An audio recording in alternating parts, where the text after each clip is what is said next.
नमस्कार बच्चों, मैं मनोज कुमार आज आपके सामने क्लास 10 साइंस चैप्टर नंबर 13 विद्युत धारा के चुंबक के प्रभाव लेकर उपस्थित हूँ। बच्चों, इससे पहले का सभी सिलेबस लगभग आपका कंप्लीट है साइंस में। ये आपका लास्ट चैप्टर है, तो सभी बच्चे ध्यान से समझ लें, ठीक है। चलिए आइए स्टार्ट करते हैं चैप्टर नंबर 13 विद्युत धारा के चुंबक के प्रभाव। बच्चों, जैसे कि आप जानते हैं, जो चुंबक होती है वो क्या करती है, आकर्षित करती है। तो आकर्षित करने का मतलब ये नहीं है कि चुंबक ही आकर्षित करती है, वह ऐसी कोई भी क्रिया जिसके द्वारा आप एक दूसरे को अपनी तरफ आकर्षित करते हो, वो सभी क्या कहलाता है, आपका चुंबक कहलाता है। अब उसमें चाहे आपका एक चुंबक लोहे को आकर्षित करे या आप एक दूसरे को आकर्षित करें। आप लोग सभी जानते हैं यदि हम एक छोटे से बच्चे को खिलाते हैं, और सभी जानते हैं कि इस छोटे बच्चे को खिलाने के लिए सबका मन करता है। अब यदि बच्चा साफ सुथरा होगा तो आपका खिलाने के लिए मन करेगा, और साफ सुथरा नहीं होगा तो खिलाने का मन नहीं करता। तो वैसे ही क्या होता है, जो चुंबक होता है वो कुछ चीजों को अपनी तरफ को आकर्षित करता है। तो आइए देखते हैं क्या होती है चुंबक।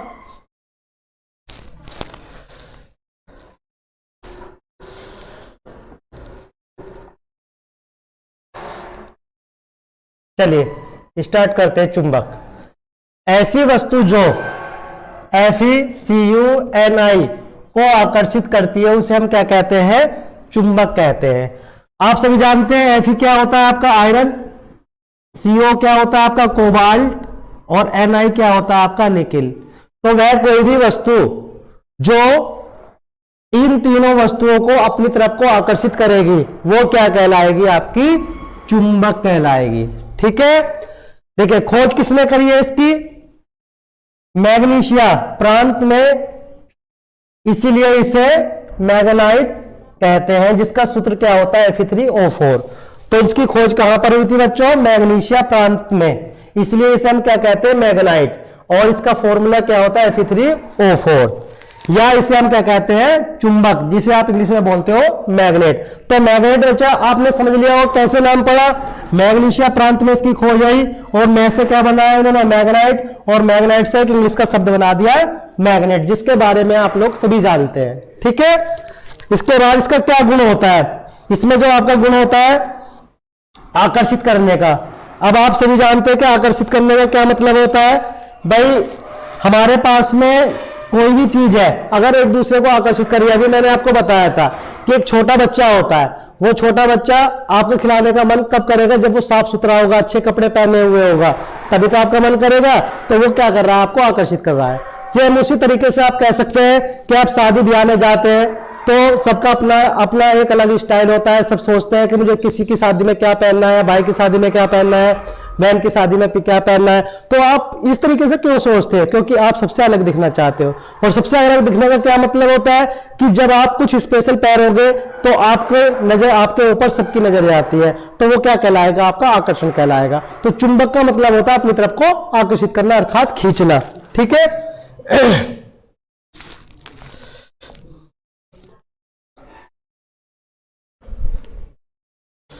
इसके बाद हम बात करेंगे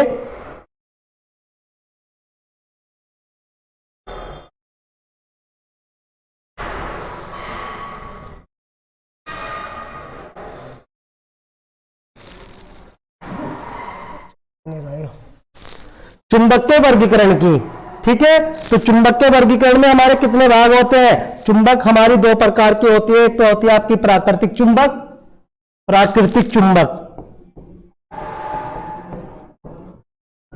चुंबक, और दूसरी कौन सी होती है आपकी, नंबर 2 कृत्रिम चुंबक।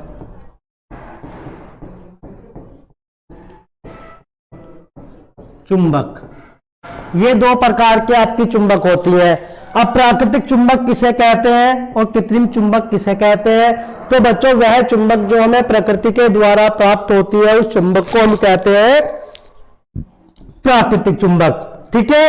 और वह चुंबक जो हमें कृत्रिम संसाधनों द्वारा, अर्थात हमारे खुद के द्वारा प्राप्त होती है, अर्थात जिसका निर्माण हम करते हैं उसे हम क्या कहते हैं, कृत्रिम चुंबक कहते हैं। ठीक है, तो इस प्रकार से जो हमारी चुंबक होती है वो दो प्रकार की होती है, प्राकृतिक चुंबक और कृत्रिम चुंबक।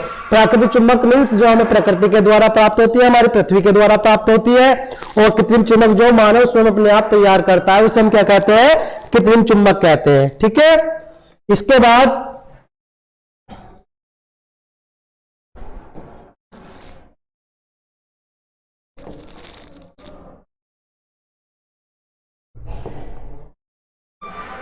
ठीक है, तो प्राकृतिक चुंबक को हम क्या कहेंगे इंग्लिश में, अगर इंग्लिश की बात करते हैं, प्राकृतिक चुंबक को हम कहते हैं इंग्लिश में नेचुरल मैग्नेट, और कृत्रिम चुंबक को हम क्या कहते हैं, आर्टिफिशियल मैग्नेट। ठीक है, हम बात करते हैं प्राकृतिक चुंबक की कि प्राकृतिक चुंबक कैसी होती है।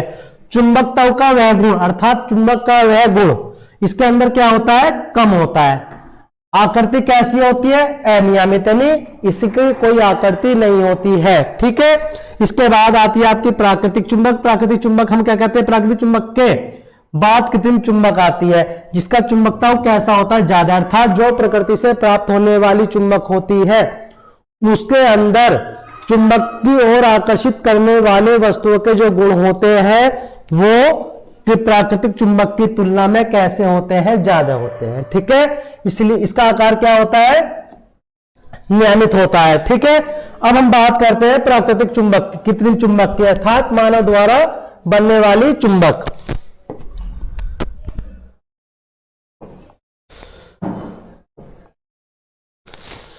देखिए, तो कृत्रिम चुंबक की बात करते हैं, तो कृत्रिम चुंबक हम किसे कहते हैं, देखिए ये दो प्रकार की होती है। नंबर एक तो आपकी स्थायी और नंबर दो अस्थायी। स्थायी का मतलब होता है जो अपने स्थान पर स्थित होती है, उसको आप किसी भी तरीके से प्रयोग में ला सकते हैं, लेकिन जो उसका गुण होता है वो कभी भी चेंज नहीं होता है। और जो अस्थायी होती है उसका गुण क्या हो जाता है, चेंज हो जाता है। जैसे स्थायी में हमने ले लिया NiCO। An क्या होता है आपका एल्यूमिनियम, Ni क्या होता है आपका निकिल, और CO क्या होता है आपका कोबाल्ट। तो ये किससे बनती है, आपकी स्थायी चुंबक एल्यूमिनियम, निकिल और कोबाल्ट के मिश्रण से तैयार होती है आपकी स्थायी चुंबक।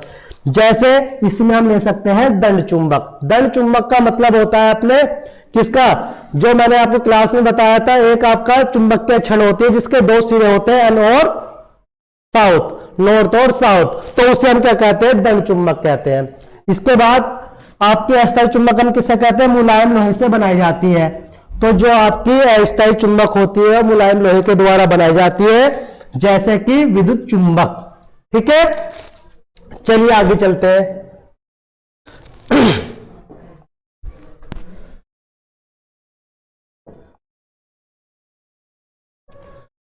अब इसमें आप देख सकते हैं कि जो हमारी दंड चुंबक होती है उसमें आप घोड़े की नाल का एग्जांपल ले सकते हैं। घोड़ा तो देखा होगा, घोड़े की नाल जो उसके पैर में लगी होती है लोहे के यू आकार की जो होती है उसे हम क्या कहते हैं, घोड़े की नाल कहते हैं। तो वह किसके चुंबक के द्वारा बनाई जाती है, आपकी कृत्रिम स्थायी चुंबक के द्वारा, जो कि आपकी कैसी होती दंड होती है, अर्थात मजबूत होती है। ठीक है, इसके बाद मैंने अभी आपको बताया था कि जो हमारी छड़ चुंबक होती है मुलायम के द्वारा बनाई जाती है, इसके अंदर दो सिरे होते हैं, एक नॉर्थ होता है दूसरा साउथ। नॉर्थ साउथ के द्वारा हम इस छड़ चुंबक का इस्तेमाल करते हैं। तो ये मैंने आपको चित्र भी बना कर दिया हुआ है। यहाँ एन का मतलब क्या होता है आपका, नॉर्थ होता है, और एस का मतलब क्या होता है आपका, साउथ होता है। ठीक है, अर्थात इसे अगर एन एस सिरे होते हैं या एस एन सिरे होते हैं, मतलब कहने का यह है कि कभी कभी क्या होता है हम चुंबक को बीच में से तोड़ देते हैं, तो जहां से चुंबक को तोड़ा अगर आप उसे वहां से चिपकाने लगते हैं तो वो चिपकती नहीं है। तो इस ऐसी चुंबक को हम क्या कहेंगे कि उसके दोनों सिरे एक समान होंगे, और जहां सिरे दोनों एक समान होते हैं वह चुंबक जुड़ती नहीं है। चुंबक वही जुड़ेगी जिसके सिरे अलग अलग होंगे। जैसे मैंने अभी लिखा हुआ है, एन एस सिरा होगा तो आकर्षित करेगी, एस एन सिरा होगा तो आकर्षित करेगी, और एन एन सिरा होगा तो प्रतिकर्षित करेगी, एस एस सिरा होगा तो भी प्रतिकर्षित ही करती है। इसलिए हमें याद रखना है कि अगर एक समान सिरे हैं तो वो आकर्षित नहीं करेगी, और एक अलग अलग सिरे है तो वो आकर्षित करती है। ठीक है, जैसे ये आपके पास में छड़ है, इस छड़ को क्या करा हमने, बीच में से तोड़ दिया, जैसे ही हम बीच में से तोड़ते थे उसके तुरंत अपने आप ही ऑटोमेटिक दो सिरे बन जाते हैं, एन और एस। ठीक है, इधर वाली साइड का तोड़ा तो इसके भी एन और एस दो सिरे बन जाएंगे। बीच में क्या होता है, इसका जो क्षेत्र होता है चुंबकता वो कम होता है, अर्थात आकर्षण करने का जो गुण होता है वो कम होता है। लेकिन जो इसके ध्रुव होते हैं, इन ध्रुवों पर आकर्षण करने का गुण कैसा होता है आपको बच्चों, अधिक होता है। ठीक है, चलिए आगे देखते हैं। आगे आपका चुंबकीय पदार्थ। तो चुंबकीय पदार्थ बेटा हम किसे कहेंगे, वह पदार्थ जो चुंबक द्वारा आकर्षित हो जाए, अर्थात वह कोई भी पदार्थ जिस पदार्थ को चुंबक अपनी तरफ को आकर्षित करती है उस पदार्थ को हम क्या कहते हैं, चुंबकीय पदार्थ कहते हैं। जैसे इसमें लोहा है, कोबाल्ट है, निकिल है, या कुछ मिश्र धातुएं भी ऐसी होती हैं जो जिनको चुंबक अपनी तरफ को आकर्षित करती है।